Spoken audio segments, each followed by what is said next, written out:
तत्वार्थ रामायण में राम जी की लीला में अपनी दृष्टि को सुधारो। तुम स्वयं अपने को सुधारो। तुम में बहुत शक्ति हो तो अपने भाई को सुधारो, अपने पड़ोसियों को सुधारो, परंतु इससे बहुत आगे नहीं जाना। कारण अनेक बार समाज को सुधारने वाला मनुष्य लक्ष्य दूर हो जाता है। जो दूसरों को सुधारने के जंजाल में पड़ता है वह स्वयं के लक्ष्य को भूल जाता है। समाज को सुधारने की भावना ठीक है, परंतु उसके पीछे अहंकार आता है। अहंकार अनेक अवगुणों को साथ लाता है। जो समाज को सुधारने के लिए जाता है उसको स्वयं को भूल नहीं दिखती। उसको ऐसा लगता है कि मैंने अपने को तो बहुत सुधार ही लिया है। अरे जिसने स्वयं की आंख नहीं सुधारी, मन नहीं सुधारा, जो स्वयं के घर के लोगों को नहीं सुधार सका, वह समाज को क्या सुधार सकता है? समाज को कोई नहीं सुधार सका। प्रत्यक्ष श्री महाप्रभु जी या श्री शंकराचार्य जी भी प्रकट हों तो कदाचित समाज सुधरे, अन्यथा ये समाज सुधरे ऐसी आशा रखने योग्य ये समय नहीं। अब समाज सुधरना संभव नहीं। मैं अपने मन को और अपने जीवन को सुधारूंगा ऐसी भावना रखो। अपनी दृष्टि को सुधारो। दृष्टि के ऊपर से मनुष्य के मन की परीक्षा होती है। जिसकी दृष्टि शुद्ध है उसी की क्रिया शुद्ध है। जिसकी क्रिया शुद्ध है उसका ही मन शुद्ध है। इच्छा शुद्धि बिना क्रिया शुद्धि नहीं होती। शांति से थोड़ी अंतर्दृष्टि करके स्वयं से पूछा कि मेरा मन कैसे है, मेरे मन में कैसी इच्छा उत्पन्न होती है। अरे अपना मन बहुत खराब है। कथा में कोई मनुष्य अपने खूब निकट आकर के बैठ जाए तो अपने को गर्मी लगने लगती है, परंतु अपना परिचित मनुष्य आकर के बैठ जाए तो ठंडक अनुभव होती है। मन इतना धोखेबाज है। जगत नहीं बिगड़ा है, मन बिगड़ गया है, आंख बिगड़ गई है। अपने मन को सुधारो, अपनी दृष्टि को सुधारो। सृष्टि को सुधारने के जंजाल में मत पड़ो। सृष्टि तो सुख दुख से भरी हुई है। सृष्टि में आनंद है ही नहीं। आनंद तो दिव्य दृष्टि में है, सृष्टि में नहीं है। दृष्टि के अनुसार सृष्टि बनती है। मनुष्य की जैसी दृष्टि होगी वैसी ही सृष्टि उसको दिखेगी। दुर्जन को जगत में कोई संत दिखाई नहीं देता, सभी दुर्जन दिखाई देते हैं। संत को जगत में कोई दुर्जन दिखाई नहीं देता, सभी सज्जन दिखाई देते हैं। वे सब में भगवत स्वरूप के दर्शन करते हैं। संसार में पाप है ऐसी कल्पना ना करो। संसार में पाप हो तो उसकी जवाबदेही तुम्हारी नहीं, तुम्हारी जवाबदेही तो उस पाप की है जो तुम्हारे मन में है। जगत का पाप तुम दूर कर सकते नहीं, तुम अपना पाप दूर करने का प्रयत्न करो। स्वयं अपने को सुधारो। जगत को सुधारने कहाँ जाओगे? जगत रहेगा और मैं भी रहूंगा। जगत को जिस दृष्टि से देखता हूं, ये दृष्टि ही मुझे बदलनी है, ऐसा निश्चय करो। जगत को कोई नहीं बदल सकता। जो दृष्टि को सुधार लेता है उसकी सृष्टि बदल जाती है। श्री रामचंद्र जी स्वयं की लीला से जगत को ऐसा दिव्य ज्ञान देते हैं। राम जी आंखें बंद रख करके विलाप कर रहे थे।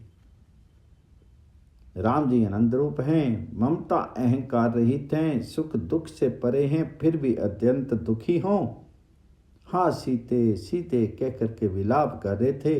लक्ष्मण जी उनको समझा रहे थे, धैर्य रखने को कह रहे थे। इस प्रकार श्री राम लक्ष्मण दंडकारण्य से जा रहे थे। उसी समय भगवान शंकर श्री सती जी के साथ उसी मार्ग से आ रहे थे। दक्षिण भारत में अगस्त ऋषि विराजे हुए थे। स्कंद पुराण में कथा आती है कि अगस्त ऋषि मूल रूप से तो काशी में रहकर के शिव जी की आराधना करते थे, परंतु एक कारण बना जिससे काशी छोड़नी पड़ी। विंध्याचल पर्वत अगस्त ऋषि का शिष्य था। वह जब बहुत बढ़ने लगा और संसार को बहुत त्रास देने लगा तो देवताओं ने अगस्त ऋषि से कहा कि तुम इनको समझाओगे तो ये मानेगा। विंध्याचल पर्वत को बढ़ने से रोकने के लिए अगस्त ऋषि को काशी छोड़ करके जाना पड़ा। इससे उनको बहुत दुख हुआ। काशी विश्वनाथ का वियोग उनको असहनीय लगने लगा। उस समय शिवजी ने उनसे कहा, तुम वहां जाओ, पीछे से मैं वहां आऊंगा। अगस्त ऋषि काशी छोड़ करके विंध्याचल के पास गए। गुरुदेव के आगमन से विंध्याचल पर्वत को आनंद हुआ। उसने गुरुदेव को साष्टांग प्रणाम किया। उस समय गुरुदेव ने आशीर्वाद देते हुए कहा, भाई मैं दक्षिण यात्रा करने जा रहा हूं। मैं यात्रा करके वापस नहीं लौटूं तब तक तो उठना नहीं। गुरुदेव जी की आज्ञा होगी। इससे बेचारा लंबा होकर के बढ़ा रहा और आज भी उठता ही नहीं। मुनि आज आवेंगे, कल आवेंगे, परसों आवेंगे, इस आशा में बेचारा पड़ा हुआ है। परंतु अगस्त ऋषि दक्षिण में यात्रा करने जो गए तो पीछे लौटे ही नहीं। अगस्त का वायदा पूरा हुआ ही नहीं और विंध्याचल पर्वत साष्टांग करके लंबा होकर के जो पड़ा वह उठता ही नहीं। काशी छोड़ते समय अगस्त ऋषि से शिवजी ने जो कहा कि मैं पीछे से वहां आऊंगा, उसके अनुसार ऋषि को दर्शन देने के लिए भगवान काशी विश्वनाथ श्री सती जी के साथ दक्षिण भारत में गए। वहां अगस्त महर्षि को शिवजी ने श्री राम कथा सुनाई। अगस्त ऋषि को कृतार्थ करके भगवान शंकर सती जी के साथ दक्षिण से वापस लौट रहे थे। जिस मार्ग से राम जी रोते हुए जा रहे थे उसी मार्ग से भगवान शंकर सती जी को लेकर के आ रहे थे। यही विधि खोजत बिलपत स्वामी, मन हो महाबिरही अति कामी, पूरन काम राम सुख राशि, मनुज चरित कर अज अविनाशी। एक साधारण मनुष्य की भांति विलाप करते हुए राम जी के दर्शन शिव जी को हुए। शंकर भगवान जी को आनंद हुआ। मुख में स्मित हास्य किया कि परमात्मा कैसा नाटक कर रहे हैं। जय सच्चिदानंद जगत पावन, अस कहीं चले मनोज न सावन, चले जात शिव सती समेता, पुनि पुनि पुलकत कृपा निकेता।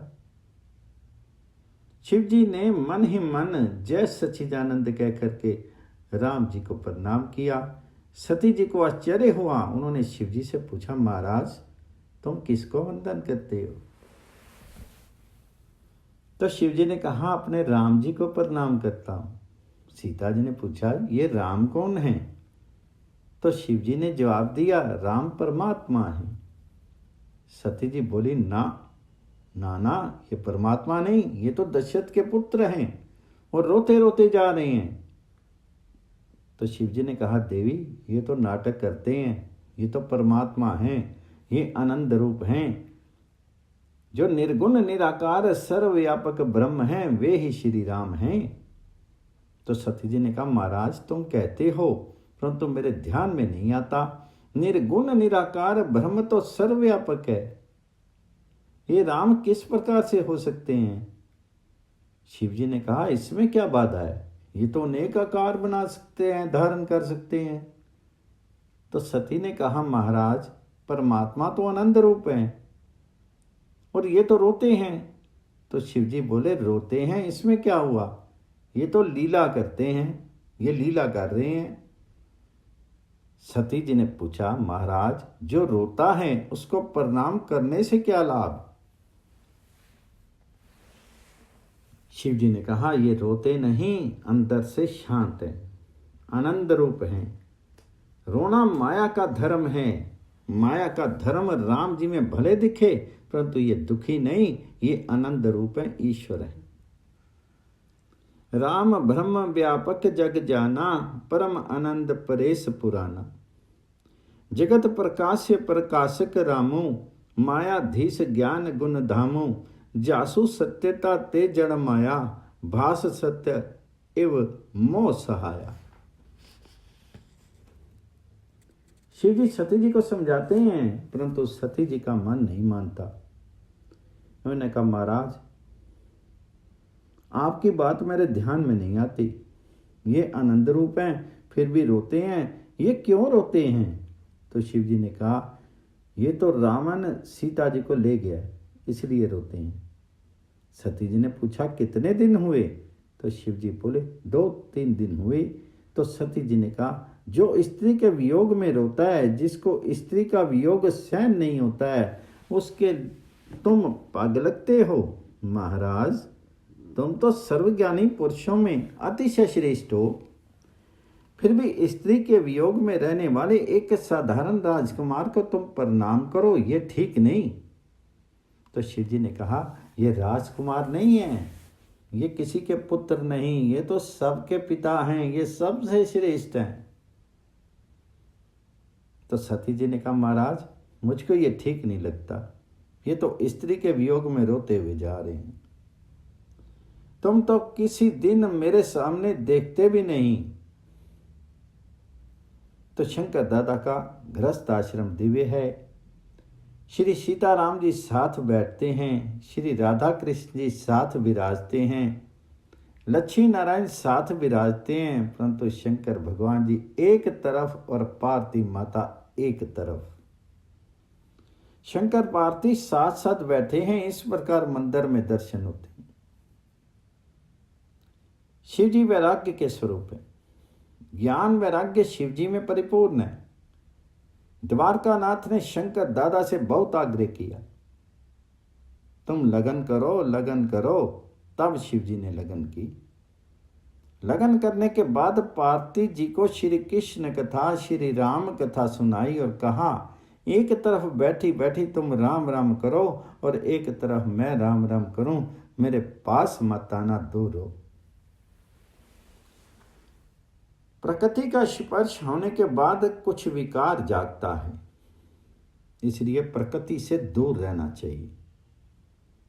प्रकृति से अलग रहना और परमात्मा का सतत ध्यान करना, ये आदर्श शिव जी जगत को बताते हैं। भगवान श्री कृष्ण राधा जी के साथ विराजते हैं, श्री राम सीता के साथ विराजते हैं, ज्ञान देते हैं कि भले प्रकृति साथ हो परंतु प्रकृति के अधीन नहीं होना। प्रकृति के अधीन हो तो बंधन है, प्रकृति के साथ रहना परंतु प्रकृति से अलिप्त रहना, लिप्त नहीं होना। शिव जी महाराज तो कहते हैं कि प्रकृति से अलिप्त ही नहीं परंतु दूर रहना ही ठीक है। तत्व से दोनों एक हैं ही। भगवान शंकर निवृत्ति धर्म के आचार्य हैं। श्री राम श्री कृष्ण प्रवृत्ति धर्म का आदर्श बताते हैं कि निरपेक्ष होकर के प्रवृत्ति करो, निष्काम भाव से कर्म करो। श्री राम श्री कृष्ण अत्यंत प्रवृत्ति में हैं, फिर भी अंदर से इनकी निवृत्ति है। बहुत प्रवृत्ति करते हैं फिर भी किसी भी प्रवृत्ति में आसक्त नहीं है। ये प्रवृत्ति करते हैं परंतु इनकी प्रवृत्ति निवृत्ति के समान है। भगवान शंकर कहते हैं कि जिसको ब्रह्म आनंद लेना है उसको निवृत्ति लेनी ही पड़ेगी। प्रवृत्ति में रह करके भजन आनंद मिलना अशक्य है। भजन आनंद की चाहना हो तो विषय आनंद छोड़ना ही पड़ेगा। निवृत्ति का आनंद लेना हो तो प्रवृत्ति छोड़नी ही पड़ेगी। समस्त दिवस संसार में फंसा हुआ है, उसको आनंद नहीं मिलता। अति भक्ति और प्रवृत्ति का विरोध है, इसलिए शिव जी कहते हैं प्रवृत्ति बाधक है, इसलिए निवृत्ति होकर के परमात्मा का ध्यान करो। श्री राम श्री कृष्ण प्रवृत्ति करते हैं परंतु प्रवृत्ति में लिप्त नहीं होते हैं। शिव जी प्रवृत्ति से दूर ही रहते हैं, इसलिए तो अधिक अवतार शिव जी के नहीं होते। शिव जी की अवतार धारणा करने की इच्छा नहीं। भगवान शंकर को इस संसार में आना अच्छा नहीं लगता। जो संसार में आता है उसको माया घेरती है, माया से दूर रहना ही निवृत्ति धर्म का आदर्श है। माया के साथ होना फिर भी माया में आसक्त नहीं होना, ये श्री राम श्री कृष्ण बताते हैं। वेदांत में अन्वय और व्यतिरेक की भाषा आती है। कार्य के पीछे कारण रहता है, कार्य में कारण की सत्ता, कारण का अनुभव ही अन्वय। कार्य के अभाव में कारण का अभाव समा जाता है। कार्य और कारण सापेक्ष है। कार्य नहीं तो कारण किसका, कार्य नहीं तो कारण भी नहीं रहता, केवल एक स्वतंत्र तत्व नहीं रहता है। कार्य और कारण दोनों का अभाव होने पर जो कुछ अवशेष रहता है वह शून्य नहीं, परंतु वह तो ब्रह्म है। इसको कहते हैं व्यतिरेक। जिस प्रकार मिट्टी के घड़े में मिट्टी साथ ही रहती है, जिस प्रकार मिट्टी का घड़ा मिट्टी से अलग नहीं रह सकता, उसी प्रकार ईश्वर से उत्पन्न हुआ जगत ईश्वर से अलग नहीं रह सकता। परंतु जैसे मिट्टी घड़े से अलग रह सकती है, घड़े के सिवाय भी मिट्टी की सत्ता हो सकती है, उसी प्रकार ईश्वर जगत से अलग रह सकते हैं। जगत के साथ भी ईश्वर हैं और जगत से अलग भी ईश्वर हैं। प्रकृति के साथ भी ईश्वर हैं और प्रकृति से अलग भी ईश्वर हैं। व्यतिरेक का वर्णन शिव जी करते हैं, अन्वय का वर्णन श्री राम श्री कृष्ण करते हैं। विष्णु भगवान लक्ष्मी जी के साथ विराजते हैं, परंतु वह किसी दिन लक्ष्मी के अधीन नहीं होते। प्रकृति का तिरस्कार करने की जरूरत नहीं, परंतु प्रकृति के अधीन नहीं होना चाहिए। जो प्रकृति का दास बनता है वह दुखी होता है। शिवजी महाराज तो ज्ञान वैराग्य के स्वरूप हैं। शिवजी कहते हैं कि प्रकृति से दूर ही रहना। सती जी को यह अच्छा नहीं लगता, इसलिए सती जी ने शिवजी से कहा, महाराज किसी दिन भी तुम तो मेरे सामने देखते भी नहीं, और ये राजकुमार तो स्त्री के वियोग में रोते ही जा रहे हैं। तो शिवजी ने कहा, रोते जा रहे हैं, इससे क्या होता है, वे तो परमात्मा ही हैं। तो सती जी ने पूछा, ये परमात्मा किस प्रकार हो सकते हैं जो सर्वव्यापक हैं, क्या ये वही हैं? तो शिवजी ने कहा, हाँ, जो सर्वव्यापक हैं वही हैं। सती जी ने पूछा, महाराज सर्वव्यापक परमात्मा का तुम वंदन करते हो, तो वे परमात्मा मेरे अंदर भी हैं या नहीं? शिवजी ने कहा, तुम्हारे अंदर भी हैं। सती जी ने पूछा, तो फिर मुझको वंदन क्यों नहीं करते? शिवजी ने कहा, तुम्हारी बहुत इच्छा हो तो तुम्हारा भी वंदन किया करूं, मुझको कोई बाधा नहीं। सती जी बोली, महाराज कदाचित तुम मुझे वंदन करो, परंतु सर्वव्यापक परमात्मा का वंदन किस प्रकार होगा? तो शिवजी ने कहा, सर्वव्यापक परमात्मा का वंदन मन से होता है और साकार परमात्मा का प्रत्यक्ष वंदन होता है। जो सर्वव्यापक हैं, जो सब में विराजे हुए हैं, उनका मन से वंदन करो। सब में परमात्मा का अनुभव बुद्धि से होता है। दूध के अणु परमाणु में माखन होता है, परंतु वहाँ आंख द्वारा दिखाई पड़ता नहीं। दूध पीने से माखन का स्वाद आता नहीं। दूध में कोई हाथ डाले तो माखन हाथ में आता नहीं, फिर भी दूध में माखन है, ये बात सत्य है। बुद्धि कबूल करती है कि दूध के एक एक कण में माखन है। बुद्धि जानती है कि दूध का दही बनाया जाए, उसका मंथन किया जाए तो माखन निकलता है। जो ब्रह्म सर्वव्यापक है वह बुद्धि ग्राह्य है, वही परमात्मा है, उसका मन से वंदन किया जाता है। सती जी ने पुनः पुनः शिव जी से कहा कि महाराज, इन राम को तुम परमात्मा कहते हो, परंतु ये तो रुदन कर रहे हैं। तो शिव जी ने कहा, ये तो माया है, इस प्रकार लीला कर रहे हैं, ये अनंत रूप हैं। ईश्वर ही राम है, राम ही ईश्वर है। विष्णु जो सुरहित नर तनुधारी, सो सर्वज्ञ जथा त्रिपुरारी, खोजूं सो की अज्ञ एव नारी, ज्ञान धाम श्रीपति असुरारी। सोई मम इष्ट देव रघुवीरा, सेवत जाहि सदा मुनि धीरा। शिव जी ने सती जी को बारंबार समझाया, परंतु सती जी के कंठ में बात नहीं उतरी। तब शिव जी ने कहा, तुमको शंका होती हो तो तुम परीक्षा कर लो, मैं यहीं पर बैठा हूँ। भगवान शंकर एक वट की छाया में बैठ के, सती जी ने शंकर भगवान के वचनों में विश्वास नहीं रखा। उन्होंने निश्चय किया कि मैं परीक्षा लेती हूँ। सती जी ने श्री सीता जी का स्वरूप धारण किया। श्री राम हे सीते हे जानकी इस प्रकार बोलते बोलते रोते हुए जा रहे थे। उसी रास्ते में थोड़ी दूर पर श्री सीता जी के स्वरूप में सती जी खड़ी रही। राम जी ने मैं रास्ता छोड़ दिया और वह दूसरे रास्ते से होकर जाने लगे। सती जी ने ऐसा समझा कि ये दुखी अधिक हैं, इस कारण से मुझे सामने देख ही नहीं पाए। मैं फिर से इनके रास्ते में खड़ी रहूं। सती जी फिर दूसरे रास्ते पर जाकर खड़ी रही। लक्ष्मण जी को थोड़ा आश्चर्य हुआ कि ये सीता कहाँ से आ गई, परंतु मेरे बड़े भाई भले ही रोते हों, अंदर से वे सावधान हैं। मुझे कुछ भी बोलने की आवश्यकता नहीं। सती जी इस दूसरे मार्ग पर भी आकर के खड़ी हुई। इस कारण राम जी ने वह रास्ता भी छोड़ दिया और तीसरे रास्ते से चलने लगे।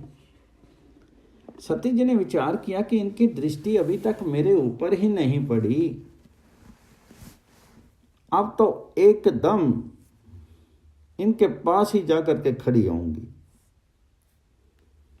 और कहूंगी कि तो यहां ही हूं और तुम क्यों रोते हो।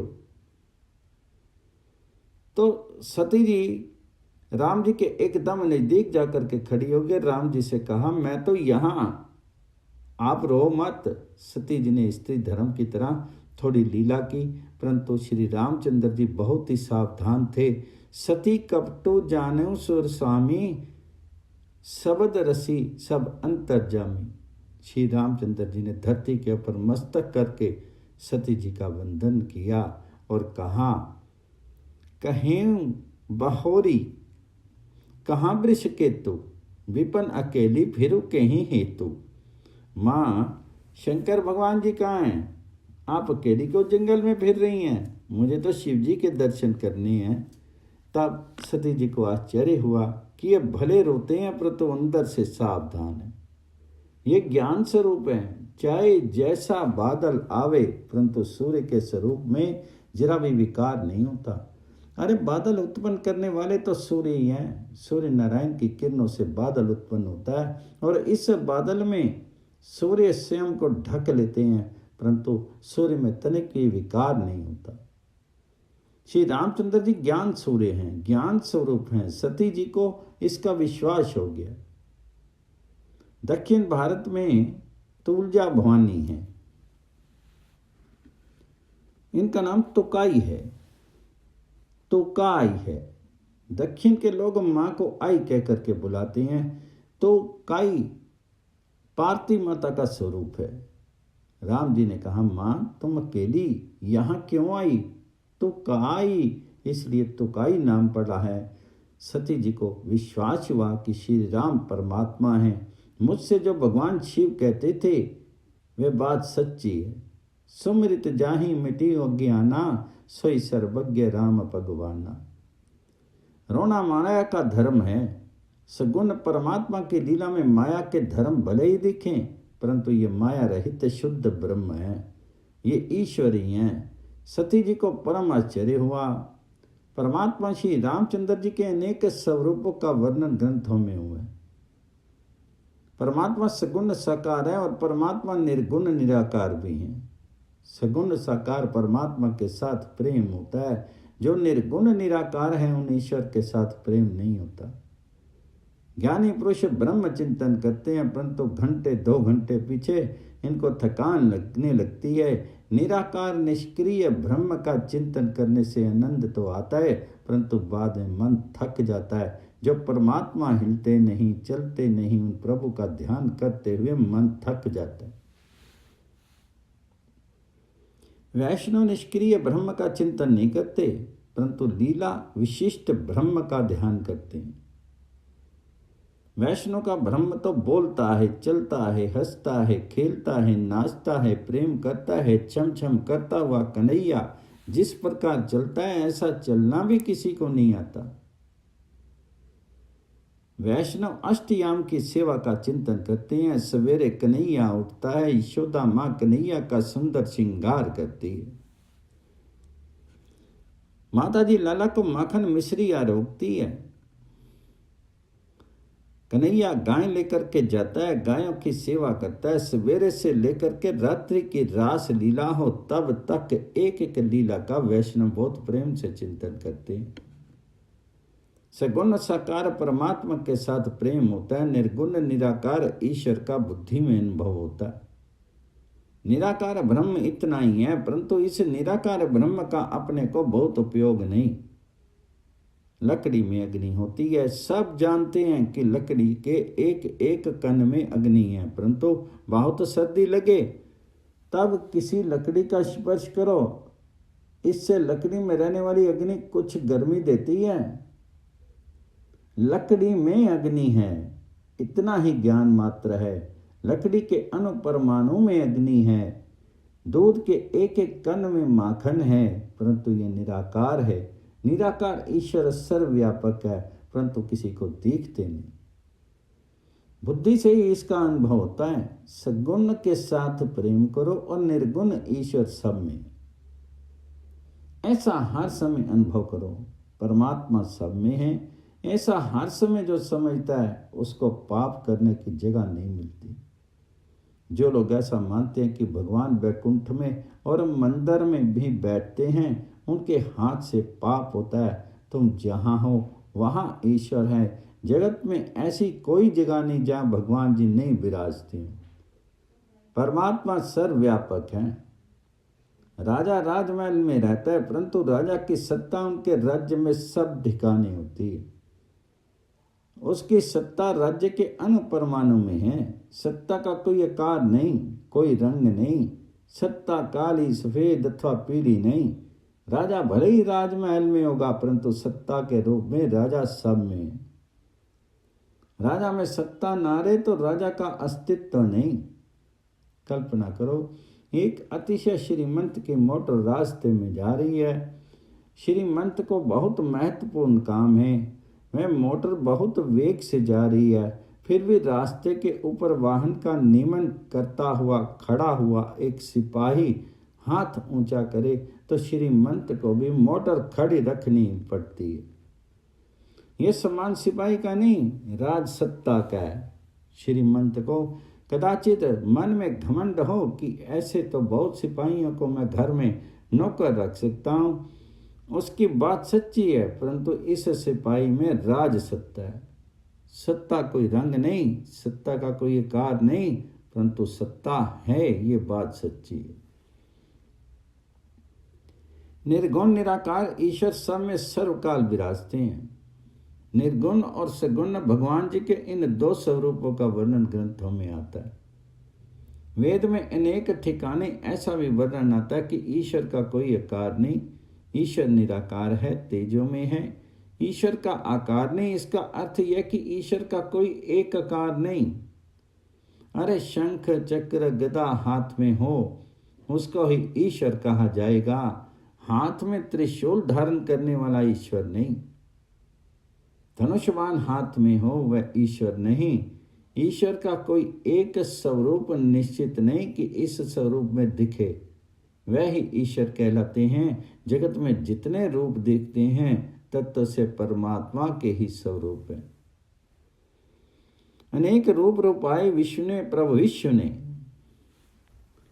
आकार भले भिन्न दिखे, परंतु सब प्रकार के आकारों में ईश्वर तत्व एक ही है। माला में फूल अनेक हैं, अनेक प्रकार के हैं, परंतु धागा एक ही है। गीता में भगवान जी ने आज्ञा की है, मयि सर्वम इदम प्रोतम सूत्रे मणिगणा एव। आकार अलग अलग है, परंतु सब में रहने वाला ईश्वर तत्व एक ही है। गाय काली हो, सफेद हो अथवा लाल हो, इसका दूध सफेद ही होता है। रूप, रंग अथवा आकार का महत्व नहीं, आकार में रहने वाले परमात्म तत्व का महत्व है। नरसिंह मेहता ने कहा है, अखिल ब्रह्मांड मां एक तुम श्री हरि, जो जवे रूपे अनंत भासे, वेद तो एम वदे, श्रुति स्मृति साख दे, कनक कुंडल विषय भेद न होए, घाट घड़िया पंछी नाम रूप जूझवा, अंते तो हेम नो हेम होए। स्वर्ण के आभूषण अनेक होते हैं, अनेक प्रकार के आकार होते हैं, परंतु इन सब आभूषणों में स्वर्ण एक ही होता है। तुम बाजार में चंद्रहार लेकर के जाओ तो क्या तुमको मूल्य चंद्रहार का मिलता है? नहीं, मूल्य केवल स्वर्ण का ही मिलता है। स्वर्ण 10 तोला हो तो उस 10 तोले स्वर्ण का मूल्य मिलता है, चंद्रहार की कीमत नहीं मिलती। आकार का मूल्य नहीं, मूल्य स्वर्ण का होता है। एक महात्मा के पास स्वर्ण के गणपति और स्वर्ण का मूषक था।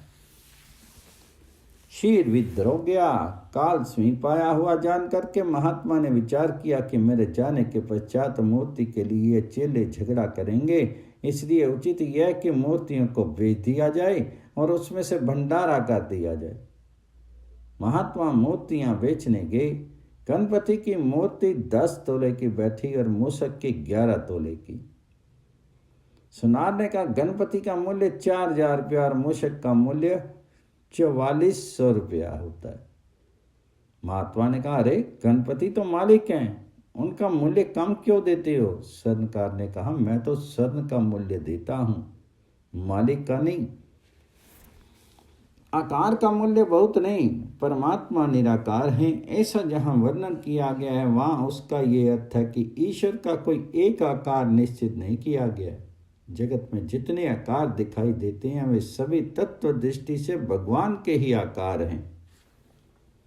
स्वर्ण में से बनाए हुए आभूषणों में स्वर्ण तत्व जिस प्रकार एक ही है, उसी प्रकार ईश्वर में से उत्पन्न हुए सृष्टि के इन सब जीवों में, अरे सब पदार्थों में ईश्वर तत्व एक ही है।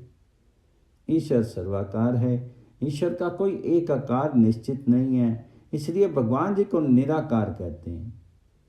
अपने सनातन धर्म में देव अनेक हैं, परंतु ईश्वर अनेक नहीं है। एक ही ईश्वर अनेक स्वरूप धारण करते हैं, हाथ में धनुष बाण धारण करते हैं, तब लोग कहते हैं कि ये श्री राम जी विराजे हैं। और वही परमात्मा हाथ में बांसुरी धारण करते हैं, तब लोग कहते हैं कि ये मुरली मनोहर श्री कृष्ण हैं। ठाकुर जी को रोज पीताम्बर पहनते पहनते आलस्य लगने लगता है, तो कन्हैया किसी दिन यशोदा माँ से कहते हैं कि माँ, मुझे तो आज बाघंबर ओढ़कर साधु होकर के बैठने। लाला को नित्य नया अच्छा लगता है। कन्हैया पीताम्बर फेंक देते हैं और बाघंबर ओढ़ करके बैठ जाते हैं। उस समय लोग कहते हैं कि ये शंकर भगवान बैठे हैं। गर्ग संहिता की एक कथा आती है। श्री राधा जी व्रत करती थी श्री कृष्ण से मिलने के लिए, श्री कृष्ण के दर्शन के लिए। राधा जी का ये व्रत था। तुलसी जी में श्री बाल कृष्ण लाल को पधरा करके श्री बाल कृष्ण लाल की सेवा करती, परिक्रमा करती, परंतु राधा जी के पिता वृष भानु जी ने ऐसी व्यवस्था कर रखी थी कि श्री राधा जी के महल में कोई पुरुष का प्रवेश नहीं हो सके।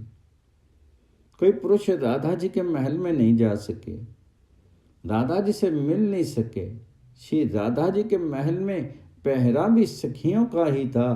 तुम बरसाना गए होंगे, बरसाने धाम में श्री राधिका जी का महल है, वहाँ सखियों का पैर है। श्री राधिका जी को अत्यंत आतुरता है कि मुझे श्री कृष्ण से मिलना है, श्री कृष्ण के दर्शन करने हैं।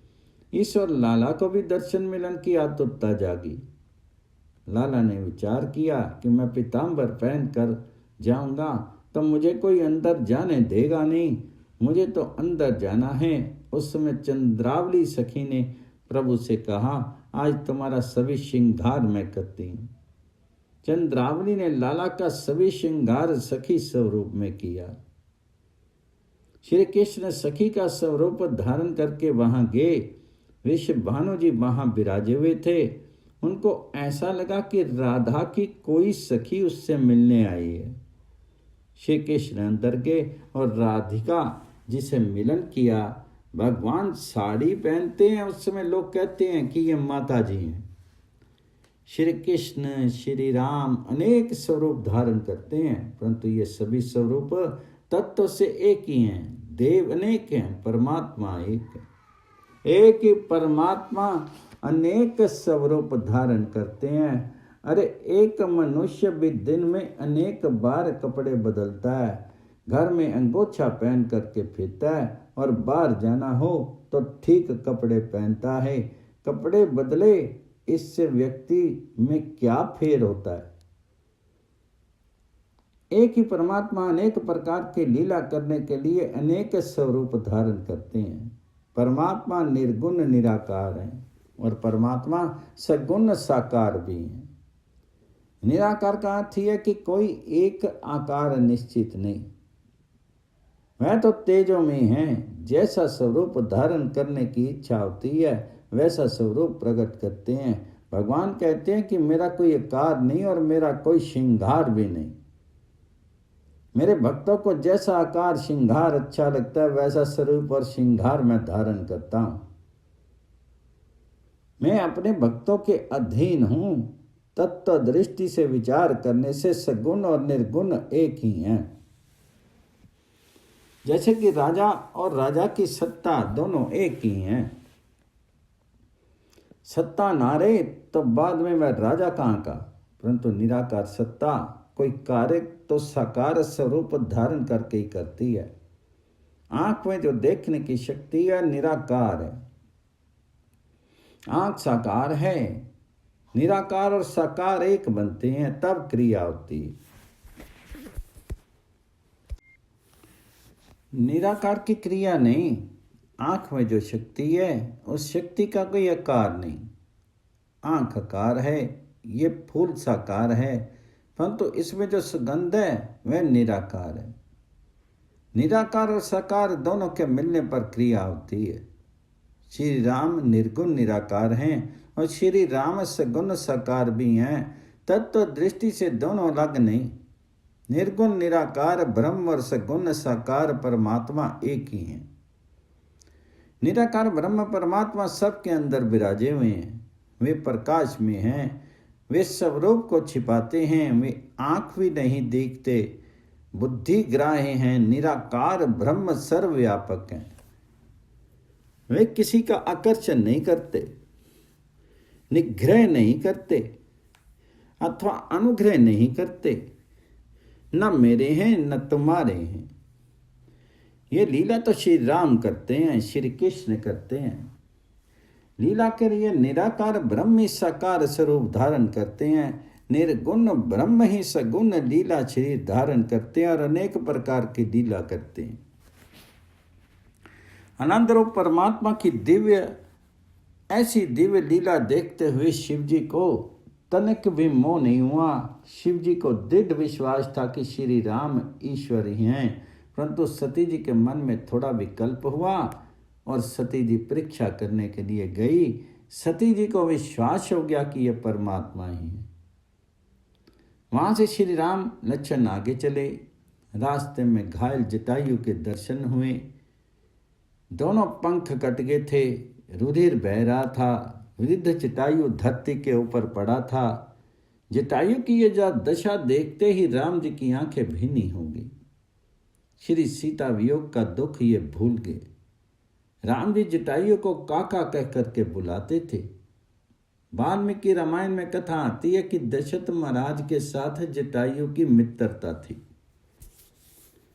दशरथ महाराज जब शनिचर ग्रह के साथ युद्ध करने के लिए गए तब जटायु ने इनकी मदद की थी। ऐसी कथा पुराणों में आती है। पिता का मित्र होने से मालिक जटायु को काका कह करके बुलाते थे।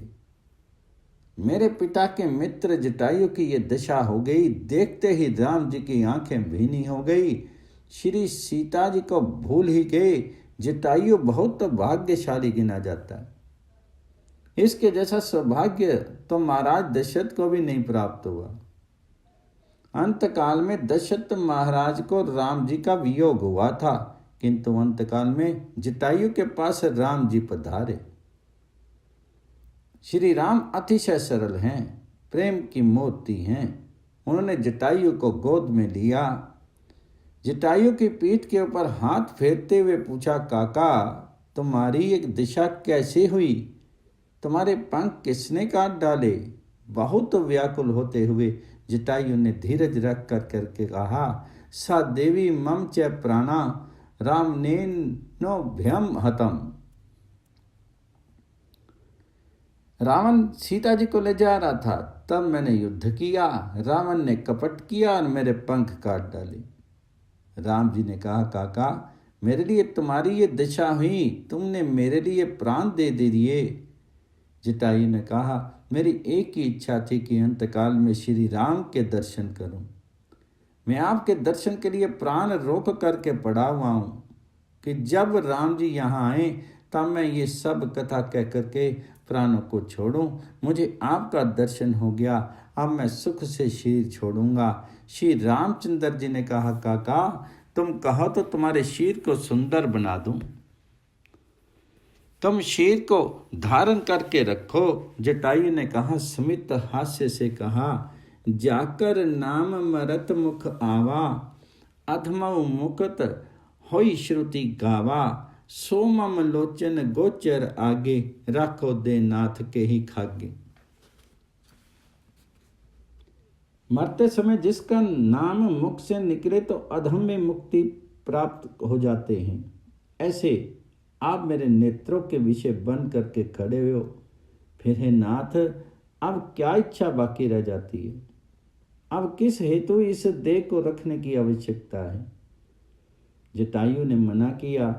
राम जी की गोद में माथा टेक दिया। राम जी के दर्शन करते हुए श्री राम बोलते हुए जटायु ने देह छोड़ दी। प्रभु ने कहा कि मेरे लिए इसने प्राणों का बलिदान किया। इसके पश्चात प्रभु ने जटायु की विधि पूर्वक अंतिम क्रिया की। लक्ष्मण जी ने जंगल से लकड़ी ला करके चिता बनाई। प्रभु ने जटायु का अग्नि संस्कार किया और उन्होंने तिलांजलि दी। पशु पक्षियों को भोज्य पदार्थ खिला करके श्राद्ध किया। ईश्वर के साथ कोई भी संबंध जोड़ करके रखोगे तो अंत समय में बहुत काम आएगा।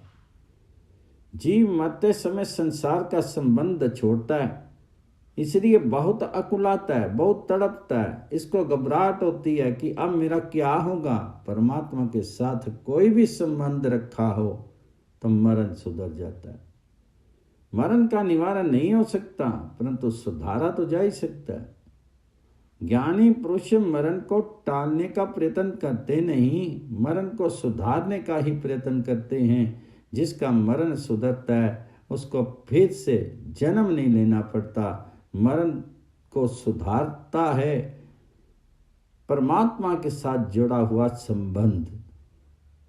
वैष्णव को मृत्यु का तनिक भी डर नहीं लगता, कारण कि उसका ब्रह्म संबंध है, परमात्मा के साथ संबंध है। वैष्णव जानता है कि मरने के बाद मुझे अपने ठाकुर जी की नित्य सेवा में जाना है, अपने भगवान जी के चरणों में जाना है। मरण यदि आने वाले कल आता हो तो आज ही आ जाए। संत मानते हैं कि मृत्यु ईश्वर मिलन कराती है। संतों का ईश्वर के साथ पक्का संबंध है। इस जगत का सभी संबंध कच्चा है, झूठा है। आज तक संसार के तो अनेक संबंध किए। ये जीव अनेक जन्मों में कितनी ही बार पति हुआ, पत्नी हुआ, पिता हुआ, पुत्र हुआ, इसकी कोई गणना नहीं।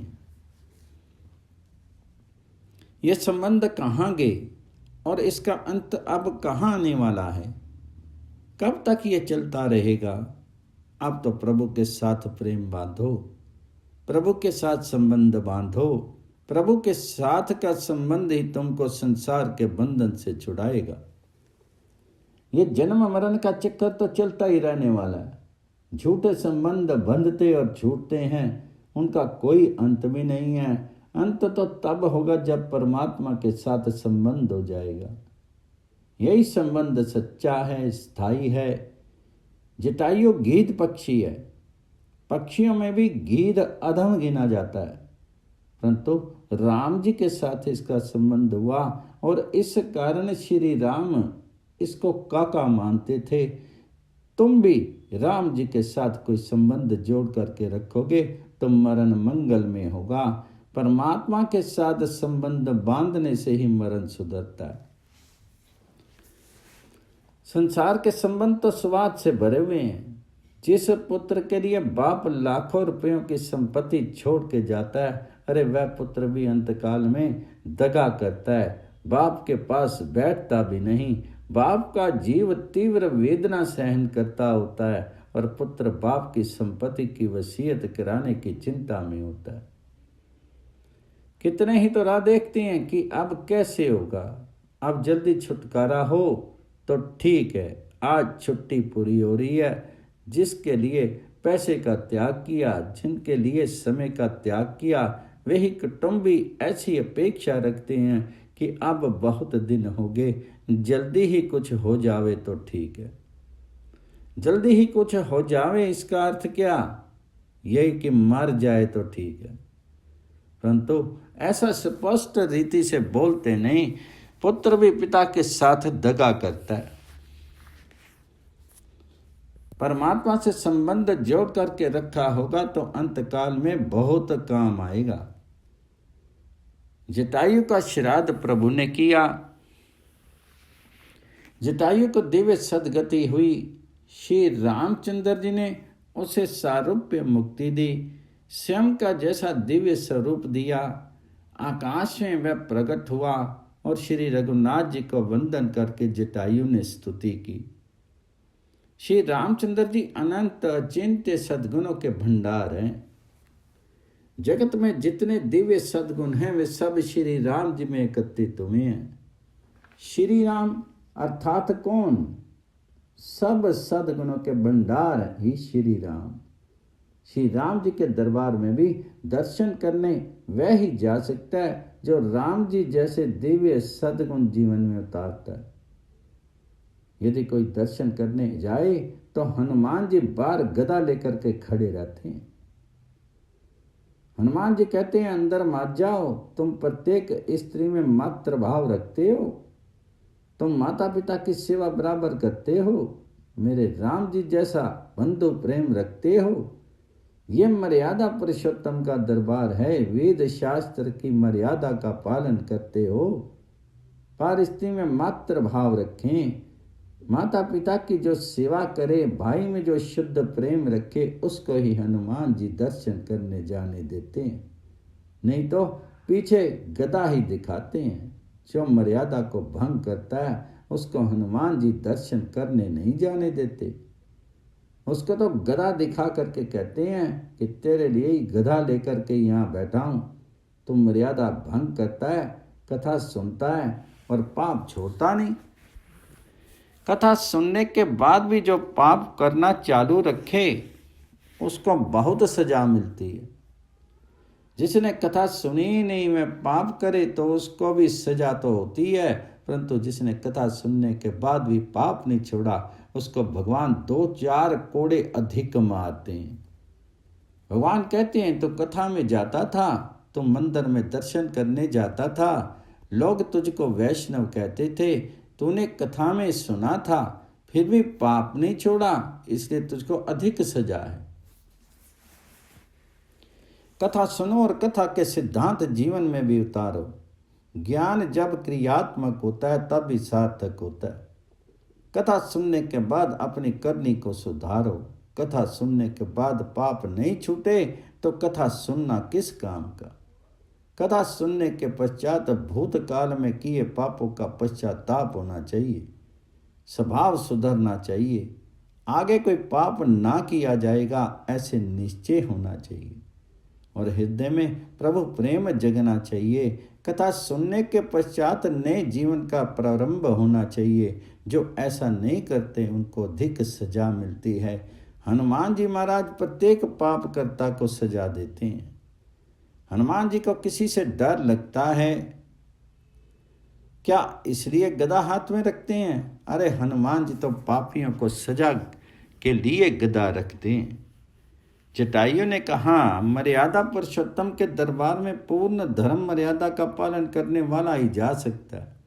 जिसको बहुत धन मिलता है, जिसे जगत में बहुत सम्मान मिलता है, वह सनातन धर्म की मर्यादा तोड़ता है। परंतु सुख, संपत्ति, मान, प्रतिष्ठा ये सभी अनित्य हैं। नित्य तो है केवल एक धर्म। ये जीवन भी अनित्य है, क्षण भंगुर है। आत्मा अनित्य है। नित्य आत्मा को शुद्ध रखने की बहुत आवश्यकता है। धर्म से ये शुद्धि आती है, टिकती है। इसलिए धर्म की मर्यादा का हमेशा पालन करो। परंतु वे बहुत पढ़े लिखे लोग और बहुत श्री संत लोग, श्रीमंत लोग धर्म की मर्यादा पालते नहीं। उनको ऐसा लगता है कि संध्या वंदन करने की क्या आवश्यकता है, एकादशी करने की क्या आवश्यकता है। एकादशी अवश्य करना चाहिए। एकादशी के समान कोई श्रेष्ठ पर्व नहीं है। अपना सनातन धर्म अतिशय श्रेष्ठ है। परंतु जहाँ ज्ञान बढ़ा, जगत में बहुत मान मिला कि मनुष्य धर्म की मर्यादा को भंग करने लग जाता है। उसको ऐसा लगता है कि मुझसे कौन पूछने वाला है। भगवान कहते हैं कि तू ऊपर आ, फिर बताता हूँ। धर्म की मर्यादा पालने के लिए ही ज्ञान है। धर्म की मर्यादा में रहने के लिए ही धन है। श्रीमंत होकर के, ज्ञानी होकर के धर्म की मर्यादा को भंग करे, उसे भगवान बहुत सजा देते हैं। परमात्मा को धर्म अतिशय प्रिय है। धर्म के लिए ही ईश्वर जगत में आते हैं।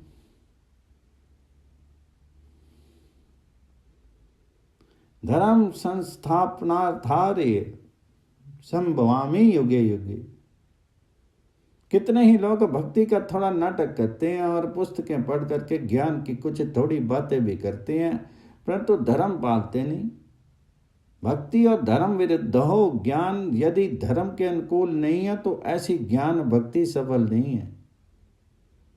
ज्ञान भक्ति धर्म के अनुकूल हो तो ही वे सफल है। कितने ही लोग ऐसा समझते हैं कि हम तो भक्ति कर लेते हैं, अब हम धर्म ना भी पालें तो कोई बाधा नहीं, भगवान हमको क्षमा कर देंगे। भगवान ऐसी क्षमा किसी को नहीं देते। भगवान को धर्म अतिशय प्रिय है। अरे धर्म के लिए तो प्रभु ने ही अत्यंत दुख सहन किए हैं। दुख सहन करके भी स्वधर्म का पालन करो। आजकल कितने ही लोगों को मस्तक पर तिलक करने में शर्म आती है। शास्त्र में ऐसा लिखा है कि जिसके मस्तक पर तिलक नहीं है उसका मुंह देखने से अपशकुन होता है। जिसके मस्तक पर तिलक नहीं, जिसके गले में तुलसी की कंठी नहीं, रुद्राक्ष की माला नहीं, उसका मुंह देखना नहीं। अपने सनातन धर्म के ये प्रतीक हैं। मस्तक पर तिलक होना ही चाहिए, गले में कंठी होनी ही चाहिए, परंतु ज्ञान बहुत बड़ा, लोग बहुत सुधर गए, इस कारण से वह चला गया। मस्तक पर तिलक करने में शर्म आती है, परंतु पाप करने में तनिक भी शर्म नहीं आती। झूठ बोलने में अथवा चुगली करने में शर्म आती नहीं। एकादशी के दिन अनाज खाने में लज्जा आती नहीं। धर्म पालने में लज्जा लगती है। तुम अधिक भक्ति नहीं करो तो बाधा नहीं, परंतु बने वहां तक सधर्म के पालन करने का आग्रह रखो। अपना धर्म अतिशय श्रेष्ठ है। श्री राम मर्यादा पुरुषोत्तम है। जो धर्म की मर्यादा को भंग करते हैं वे परमात्मा को तनिक भी सुहाते नहीं है। जटायु का श्री रामचंद्र जी ने उद्धार किया। शिव जी महाराज पार्वती जी की कथा सुनाते हैं पार्वती जी को कि देवी जटायु जैसा हीन पक्षी राम जी के चरणों में कैसे प्रेम रखता है। जीव परमात्मा के साथ प्रेम ना करे तो इसका बहुत पतन होता है। ऐसा जीव बहुत अभागा है। प्रभु के साथ प्रेम करे तो जीव का बहुत कल्याण होता है। हीन पक्षी जटायु को भी प्रभु ने सारूप्य मुक्ति दे दी। योगी जिस गति को दृष्टि में रख करके योग ध्यान तप करते हैं, वह गति परमात्मा ने जटायु को दी। कोमल चित अति दीन दयाला, कारण बिनु रघुनाथ कृपाला। गीध अदम खग अमिष भोगी, गति दीनी जो जाचत जोगी। सुनो उमाते लोग अभाकी, हरि तजी होई विषय अनुरागी। श्री राम अति उदार हैं। श्री राम जी को छोड़ करके संसार के विषयों के साथ जो बहुत प्रेम करता है, उसकी बुद्धि बिगड़ती है, उसका जीवन बिगड़ता है। शीर के साथ रमन करने में जो सुख मानता है, वह पाप करता है। संसार के जड़ पदार्थों के साथ जो रमता है, वह पाप करता है। ईश्वर के साथ जो प्रेम करता है, उसके हाथों से पाप नहीं होता। प्रभु ने जीव के पास 2 प्रकार के आनंद का सृजन किया, विषय आनंद और भजन आनंद। दोनों में से तुम किसको पसंद करोगे? जिसको भजन आनंद मिला है, भक्ति का आनंद मिला है, उसको विषय आनंद अच्छा नहीं लगता। विषय आनंद क्षणिक सुख देता है, परंतु परिणाम में दुख देता है। भजन आनंद प्रारंभ में थोड़ा दुख देता है, परंतु परिणाम में सुख देता है। भक्ति में जल्दी जल्दी आनंद नहीं मिलता। नियम से भक्ति करें, उसको धीरे धीरे आनंद मिलता है। ये आनंद ही सच्चा आनंद है। परंतु मनुष्य क्षणिक विषय आनंद भोगने के लिए समस्त दिवस माथे पर चिंता और उपाधि रख करके फिरता है। अति दुख सहन करके वह थोड़ा सुख भोगता है, परंतु संसार सुख के लिए मनुष्य जितना दुख सहन करता है, उतना दुख परमात्मा के लिए सहन करे तो परमात्मा उसके ऊपर प्रसन्न हो जाए। प्रभु ने जटायु को दिव्य सदगति दी। जटायु का उद्धार करके श्री राम लक्ष्मण सीता जी को खोजते हुए चले। रास्ते में कबंध नाम का एक भयंकर राक्षस मिला। प्रभु ने कबंध का उद्धार किया, कबंध को मारा, कबंध की मृत्यु हुई। उसके शरीर में से एक तेजस्वी पुरुष उत्पन्न हुआ और उसने श्री रामचंद्र जी को साष्टांग वंदन करते हुए कहा, पूर्व जन्म में मैं एक महान गंधर्व था, अति सुंदर था, भोग विलास में फंसा हुआ था। एक समय गंगा किनारे अष्टावक्र महिषी बैठे थे। उस समय अनेक गंधर्व कन्याओं के साथ रमन करता हुआ वहां गया। अष्टावक्र ऋषि का शीर काला था, उसका अंग 8 जगह टिड्डा था। पिताजी का शाप लगा हुआ था, इस कारण 8 स्थान पर शीर टिड्डा हो गया था। कबंध ने कहा, अष्टावक्र ऋषि को देख करके मुझे आश्चर्य हुआ। मुझे सौंदर्य का अतिशय अभिमान था कि मैं बहुत ही सुंदर हूँ। चमड़ी का सौंदर्य सच्चा सौंदर्य नहीं, चमड़ी का चिंतन करना पाप है। किसी की भी चमड़ी का चिंतन करो तो दूसरे जन्म में चमार का घर मिलता है। चमार वह जो चमड़ी का चिंतन करे। इस संसार के सौंदर्य का चिंतन करने से मन चंचल होता है, परमात्मा के सौंदर्य का विचार करने से मन शांत होता है। संसार सुंदर है ऐसी कल्पना में से पाप प्रारंभ हो जाता है, और ईश्वर सुंदर है ऐसी कल्पना में से भक्ति का प्रारंभ होता है। ज्ञानी की दृष्टि में संसार सुंदर नहीं, ज्ञानी पुरुष इस संसार को सुंदर मानते नहीं, परंतु मान लो कि यह संसार सुंदर है तो सुंदर संसार को उत्पन्न करने वाला अति सुंदर होना चाहिए। संसार को भोग दृष्टि से नहीं, परंतु भगवत दृष्टि से मनुष्य देखे तो सुखी होता है। प्रभु ने ये संसार सबको सुखी करने के लिए बनाया है, परंतु मनुष्य उसमें विवेक नहीं रखता, इस कारण से दुखी रहता है। एक गांव था, गांव में पानी की तंगी थी, गांव के लोग बहुत दुखी रहते थे। एक सेठ ने लोगों का उपकार करने के लिए पर्याप्त खर्च करके बड़ा कुआं बनवा दिया। लोग जलपान करके सुख प्राप्त करते और सेठ को आशीर्वाद देते। एक दिन किसी का लड़का खेलते खेलते कुएं में गिर पड़ा, लड़का डूब करके मर गया। अति दुख में विवेक नहीं रहता है। लड़के का बाप कुआं बनवाने वाले अपने सेठ को गालियां देने लगा कि तुमने कुआं बनवाया, इसलिए ही मेरा लड़का मरण को प्राप्त हुआ। सेठ ने तो लोगों के सुख के लिए कुआं बनवाया था, लड़का डूब करके मरा, उसमें सेठ का क्या दोष।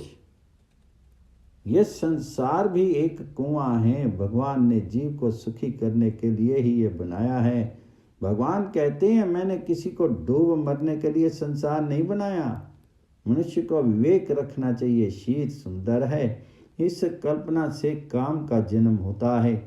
शीर में कुछ भी सुंदर नहीं, इस शरीर में मन मूत्र और हड्डियां भरी हुई हैं। शीर में रहने वाला चैतन्य ही सुंदर है। सुंदर तो अंदर विराजने वाला परमात्मा ही है। कबंध ने श्री रामचंद्र जी से कहा, मैं अतिशय सुंदर था, इसलिए काले स्वरूप अष्टावक्र मुनि को देख करके हंसने लगा। उनका मैंने उपहास किया। तब ऋषि ने कहा, तू मेरी आकृति देखता है परंतु कृति नहीं देखता। मेरी आकृति चाहे जैसे हो परंतु कृति खराब नहीं। आकृति देख करके तू हंसता है परंतु मनुष्य की कृति देखनी चाहिए। आकृति तो पूर्व जन्म के प्रारब्ध से मिलती है। मैं तो है कृति का, इसलिए मेरी कृति देख। परमात्मा कृति को देखता है, मनुष्य आकृति को देखता है। किसी के आकार को बहुत देखोगे तो मन में विकार आएगा। आकार में से ही विकार का जन्म होता है। इसलिए व्यक्ति का आकार, व्यक्ति का रूप, रंग मत देखो। जो आकार को नहीं देखता उसके मन में विकार नहीं आता। ज्ञानी पुरुष आकार को देखता नहीं। ज्ञानी पुरुष सृष्टि को निर्विकार भाव से देखता है। सभी आकारों में ईश्वर तत्व निवास करता है। कबंध ने श्री रामचंद्र जी से कहा, अष्टावक्र ऋषि ने मुझसे कहा कि मेरी आकृति चाहे जैसी हो परंतु मैं त्रिकाल संध्या करने वाला तपस्वी ब्राह्मण हूं। तो मेरा उपवास करता है, मैं तुझे शाप देता हूं कि तू राक्षस हो जा। ऋषि के शाप से मुझे बहुत दुख हुआ। मैंने अष्टावक्र ऋषि के चरण पकड़ लिए, क्षमा मांगी। ऋषि को दया आ गई। मुझे दया आज्ञा दी गई कि राक्षस होने के बाद एक बार तुझे श्री रामचंद्र जी के दर्शन होंगे। श्री रामचंद्र जी तेरा उद्धार करेंगे। भगवान, आपके दर्शन से अब मैं शाप से मुक्त हो गया हूँ। हे प्रभु, सबको मोहित करने वाली माया आपका हास्य है। आपकी माया से मोहित हुए लोग आपका सच्चा स्वरूप नहीं जानते। ये सृष्टि आपका कटाक्ष है। संसार की रचना करने वाले आप हो। श्री राम, मैं आपका वंदन करता हूँ। कबंध ने श्री रामचंद्र जी को सुंदर स्तुति की और वह गंधर्व लोक में चला गया। जय श्री राम जी।